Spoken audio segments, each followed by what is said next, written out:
YouTube, it's Mr. Shinnister back again. We're doing our next installment of the Warzone patch. This is going to be Season 5, Reloaded, dropping today, August 8th, I guess at midnight, so technically August 9th. It's going to be a new event. We always start off with the Cliff Notes version, so you don't have to stick around and listen to all the patch notes, although if you do want to do that, those will be out. Remember to like and subscribe and all that great stuff. Patch notes.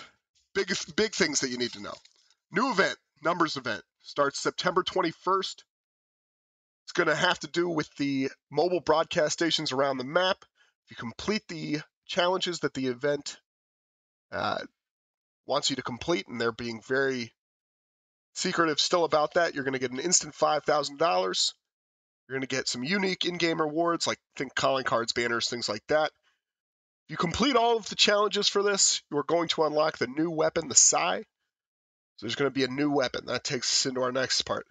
There's going to be a new weapon this patch, the Psy. It's the first weapon that's ever going to be unlocked through an event in-game.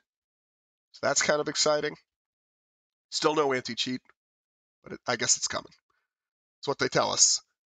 New playlists. So the big thing is there's 2 new game modes coming in. Looks like the first one's going to be a duos mode to start off. Iron Trials 84. Iron Trials is going to be the same regular game, except with altered health, removal of loadouts dropping from the sky on the first and, fifth circles. There's going to be some new gulag rules, including no tacticals, no akimbo pistols, so that should be fun. There's also a mode coming in, 50 on 50. They're calling it Clash. You're going to spawn in with your loadout, and that should be fun. I've got my notes written down. Weapon nerfs. C58, Krig 6, FAL, MP5, Modern Warfare version, OTS9, Type 63, and Stoner are all receiving nerfs this patch. The weapons receiving buffs are going to be the Groza, the Cold War AUG, and the DMR14. And then weapons that were adjusted, but not necessarily changed for the better or worse, are the PBSH, the EM2, the Swiss K31, and the Zerg sniper rifle. And from what I understand, those are just recoil changes. To an extent, a lot of this patch focused around changing how guns recoil works, as far as that kind of balance patch. There's also going to be a Judge Dredd skin in the game, which honestly, if you're a Judge Dredd fan, I think this is a win. And we don't get a lot of those, so we will take them. All right, let's get into the rest of this. Call of Duty Warzone Season 5 Reloaded patch notes. Got the nice Hudson picture there. Numbers on the side, very cool. September 9th. Kind of get an idea of the playlist. You'll have solos, duos, trios, quads, Clash. Rebirth Island will be trios and quads. Then the following week is when the Iron Trials is going to go in. It's going to start off in duos. They have some blood money and plunder, I guess. And then they're still having Clash.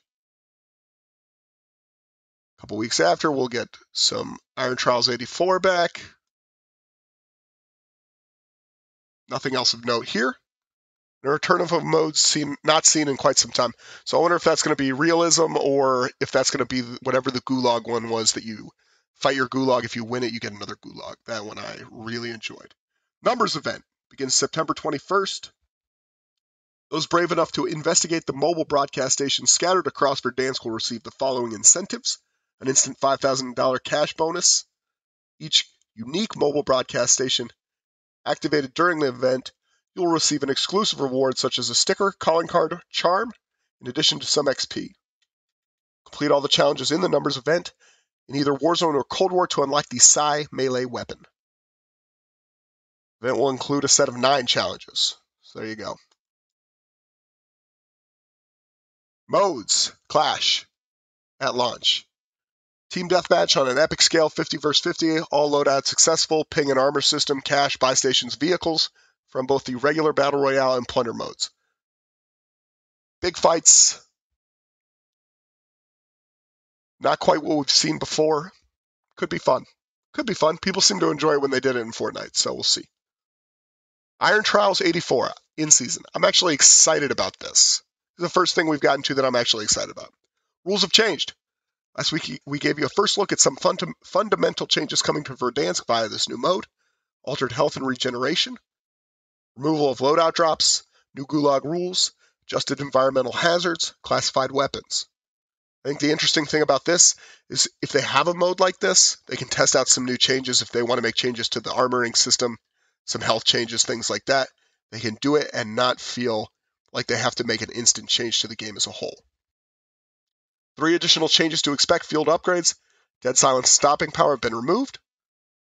Leave the pocket sand on the playground. Okay. Sniper rifles can only one-shot headshot within 30 meters. You're going to have to get up close and personal with the competition. Again, I think both of these sound like good changes. Vehicles, ATVs and dirt bikes only. You'll need to dispatch your foes the old-fashioned way, plan your drops carefully, and rotate early. This is good too.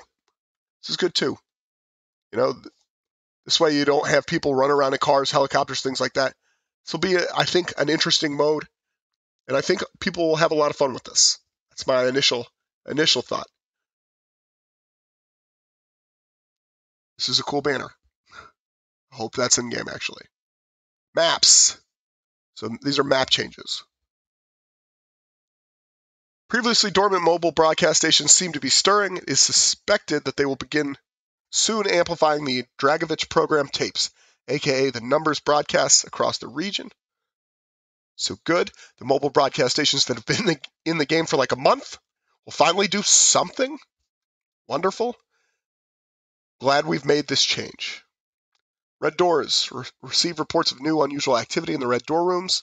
Operators have begun to investigate. So I guess there will be another change there. We'll see. Again, these are all changes that they've made that have done little to nothing in the game. So I don't see this as a huge win. General. Nothing, but we have a link. Do we click it? Is it safe for work? Some kind of gun. Okay, right?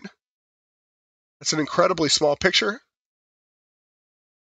Or maybe it's a cave? Hard to say.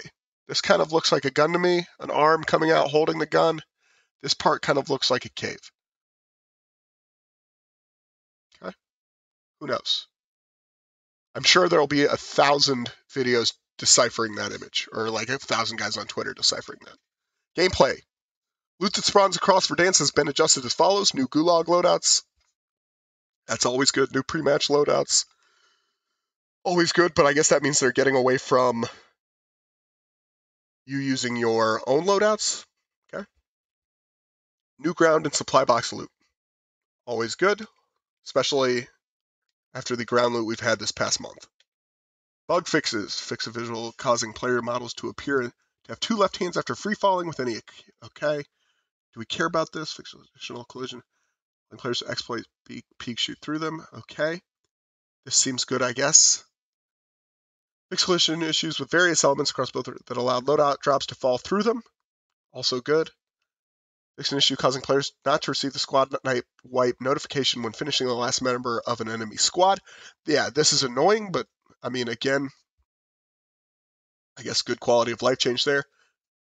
Issue causing players to remain stuck in the blanket tablet screen while using the RX XD kill streak. I've actually seen a video where this happens. Hilarious. Fix an issue causing the audio for certain finishing moves not to play properly. Nobody cares. Thermite damage to persist upon redeployment after exiting the gulag. That's hilarious. Never happened to me, but that sucks, I guess. Fix an issue where a bounty contract would display placeholder text. Haven't seen that one, but again, would not shock me if everything was broken in this game at one point. Fix an issue where a squad wipe wouldn't count if the last enemy was holding a self-revive. Again, not, I think, a huge deal, but nice to know that that's been fixed. Fixed an issue where players could regenerate armor plates while using the tempered perk. So a lot of this is making me happy that we haven't spent as much time the last month in Verdansk. Fixed an issue where revive and self-revive times were incorrect in private matches. Fixed an issue where some calling cards were displaying placeholder text. Fixed an issue where trying to customize reticles would send players back to the main menu. incorrect blueprint labeling of various attachments, reticle alignment for the Swiss K31 Roman standard blueprint, fix the visual scaling of the Swiss K31 diamond camo, fix various issues causing the inspect animation on some blueprints not to work properly. Good. New weapon, Sai. There you go. You ever wanted to pretend you were a Ninja Turtle? Now is the time.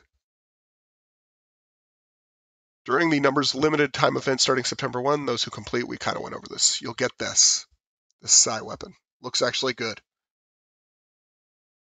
Weapon changes. These are the weapons that have been nerfed and buffed. Weapon changes. While assessing the power level of Black Ops Cold War weapons, we've observed some disparities between ease of use and efficacy. The Krig 6 has shown an impressive performance at just about every engagement range. While we believe it is important to have a wide array of weapons, which can be utilized by all players of all skill levels, it is critical to the health of the game that their effectiveness scales appropriately with the skill required to wield them. Sounds good. Players can be as effective with a weapon that is pinpoint accurate, that has a marginally slower time to kill potential than the hardest to wield weapons. Why would they choose another? Great point. As we can continue to address these weapons, we will be making adjustments to Black Ops Cold War attachments that offer recoil control. We feel these changes will provide a fairer, more diverse, long-range landscape. Good. Balance is good. Whew. Here we go. C58.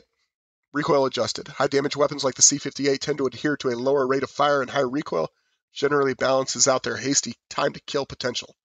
Much like the Krig 6, C58 was a tad easier to control than we feel is appropriate for a weapon with its damage profile. Recoil adjusted can be rather nebulous. The exact details of these changes can often be difficult to quantify with numbers alone. Okay.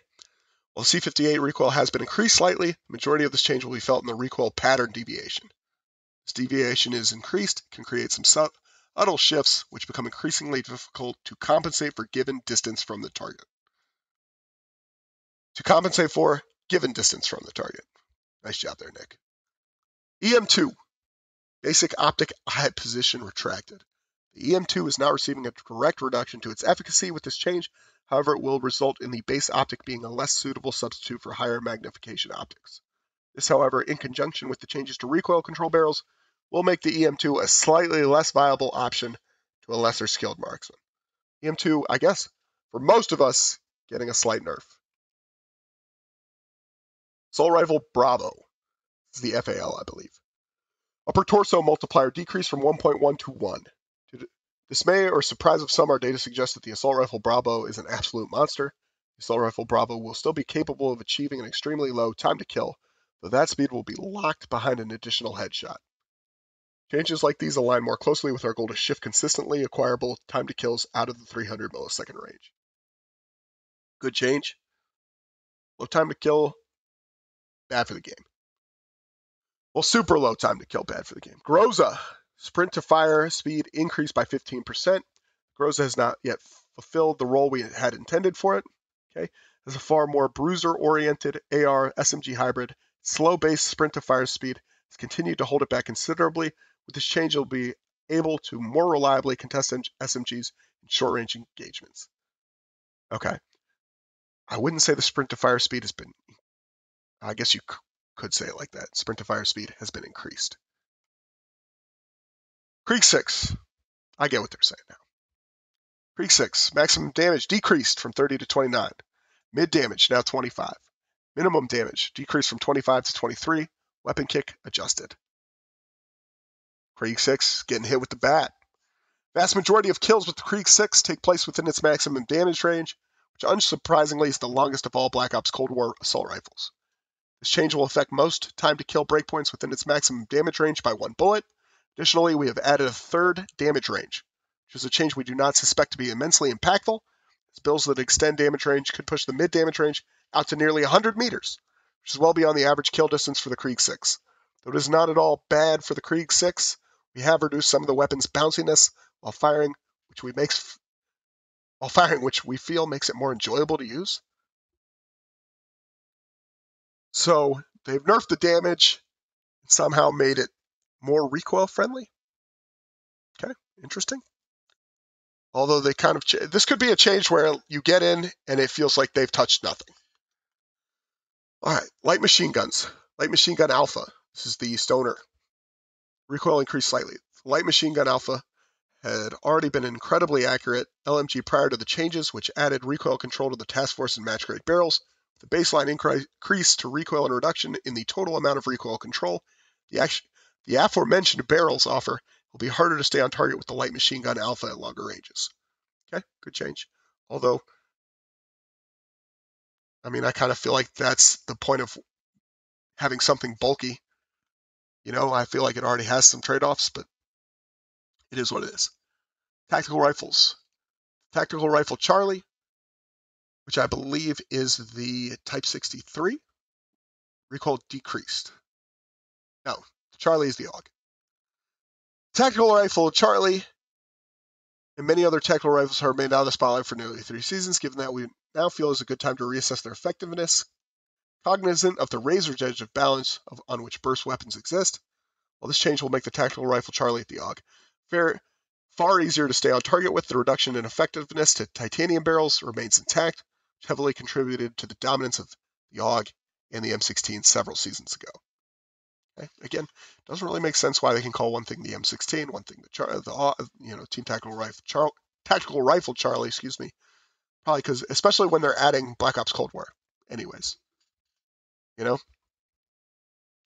DMR14, Black Ops Cold War, recoil adjusted. Rather than an outright decrease to recoil, this change is more of a rework. The DMR has languished since its changes in Season 1, but it has not been forgotten. Expect the DMR14 to feel like a new weapon. Semi-automatic weapon enthusiasts rejoice as the DMR14 may see a real resurgence following this change. And I know that if you've played in Season 1 of the Cold War integration, the one thing you were rooting for with this patch was the DMR to get a buff. M16, weapon kick decreased. Of the tactical rifles adjusted in this patch, the M16 received the smallest changes, partly because we feel the M16 is already in an acceptable spot for burst weapons. Why change it? Type 63 is getting a nerf. We said that earlier. Headshot multiplier decreased from 2.1 to 1.58. Whoa. Neck multiplier increased from 1.2 to 1.58. Okay. Upper torso multiplier decreased from 1.2 to 1. Lower torso multiplier decreased from 1.1 to 1. Weapon kick decreased. So it looks like they're dumbing down the damage a little bit and then making the recoil easier to control. Type 63 Black Ops Cold War has become quite infamous recently, for good reason. With a single headshot, time to kill could be reduced to 332 milliseconds, and with two, a mind-boggling 166 milliseconds. Speed which only sniper rifles could compete with. Time to kill of 0, only the travel time of the bullet. Should put it into perspective how out of line the Type 63 was. While these changes seem extreme, a time to kill of 332 milliseconds is still possible. It will just require 3 headshots instead of 1. Submachine guns. Modern Warfare is the MP5. 10mm auto 30 round mags. Maximum damage decrease from 34 to 31. Okay, a little bit misleading because I don't know that many people use those. Maximum damage change mirrors the adjustment to the base submachine gun Charlie made earlier this season. So I wonder if that was just better than it was supposed to be and people didn't notice. Whew. OTS9, maximum damage range decreased by 6.2%. The OTS9 might be a bit stronger than we would like, but we first would like to see how this change broadly impacts the weapon's viability. The OTS9 was always intended to be the quintessence of barrel stuffing submachine guns. Submachine gun that was intended to challenge shotguns with their effective damage range. Within their effective damage range, we believe it is achieving that, but its maximum damage range, while shorter than other Cold War SMGs, might still be too long. We will continue to closely monitor the performance of the OTS9 following this change. Okay. PBSH41, weapon kick adjusted, ADS sway adjusted. While firing the PBSH, the weapon could kick in a manner that would make it difficult to gauge bullet directionality. Subtle change we feel will have significant impact on the ability to reliably line up shots. So this feels like more of a buff, even if it's a small one. Sniper rifles. Swiss K31 Recoil adjusted. We've improved the firing recoil behavior for the Swiss. Interesting. A lot of people, I think, just like this gun. Expects this change to go largely unnoticed. Okay, why make it? As it does not have a measurable impact on the weapon's effectiveness, but should improve its overall feel. Okay. ZRG 20mm recoil adjusted. Much like the Swiss K31 Black Ops Cold War, the Zerg 20mm Black Ops Cold War has received some changes to its firing recoil behavior to ensure that it looks, sounds, and more importantly, feels like one of the baddest sniper rifles in Verdansk. Attachments. Barrels. Assault rifles. Ranger Liberator and the Crew Composite. Vertical recoil control decreased from 10 to 8%. Reinforced heavy. Horizontal recoil control, vertical recoil control, both decreased from 5% to 4%. So again, a lot of these attachments getting some recoil decreases, so it'll be hard to control. Takedown Contour M2, horizontal recoil control decreased from 10 to 8%. Task Force Spetsnaz RPK, CMV Milspec, horizontal vertical recoil control decreased from 10% to 8%. Light machine guns, same thing, match grade, and the Task Force barrels. Horizontal and vertical recoil control decreased from 10 to 8%, and on the match grade, 5 to 4%. And what they said, as we settle on the proper magnitude of recoil control for these barrels, we expect this to impact individual weapons differently. Weapons that more heavily rely on the recoil control received from these barrels may be addressed independently to ensure they align with our weapon mastery goals. Tactical rifles, DMR14. This is just a DMR14 change. 16.3 titanium barrel. Damage range decreased from 25% to 20. Rate of fire increased, reduced from 16.7 to 15%. That's some Penn Station for you. With the aforementioned changes to the DMR14, we felt it was necessary to make an adjustment to one of the most powerful attachment stats. Rear grips, assault rifles, Groza, Serpent grip, ADS speed increase reduced from 9% to 7%. To ensure the Groza Black Ops Cold War does not cross too far into the submachine gun territory, which it didn't seem to have a chance of doing, following the increase to its sprint to fire speed, given it was already an SMG-like ADS speeds, we were reducing the effectiveness of its Serpent grip. New operator, Hudson, in season. Get Hudson as part of an upcoming store bundle. Cool. Judge Dredd in season. Limited time Tracer Pack Judge Dredd store bundle will include 2 legendary Beck skins, Judge Dredd and comic strip. So I guess we'll get one that's more like this and one that's more like the one we've seen in the movies. 3 weapon blueprints, Quick Judgment submachine gun, Arbitrator rifle, and the Lawgiver handgun. Cool. 1 finishing move, Incendiary. 1 weapon charm, Book of Law. 1 wrist attachment. 1 wrist accessory, the Judge's Watch, which I don't think we can see in this picture. 1 animated calling card and 1 animated emblem. There's going to be some new stuff coming to the store. I don't care about it. Download sizes. All the way at the bottom. Looks like everybody on PlayStation, 5 gigabytes. Xbox, 5.9. PC, 6.4 if you're Warzone only. 7.6 if you're Warzone and Modern Warfare. And some other great stuff about PC only changes. All right. Thank you guys. Again, if you've stayed around this long, remember to like and subscribe. Let us know what you think.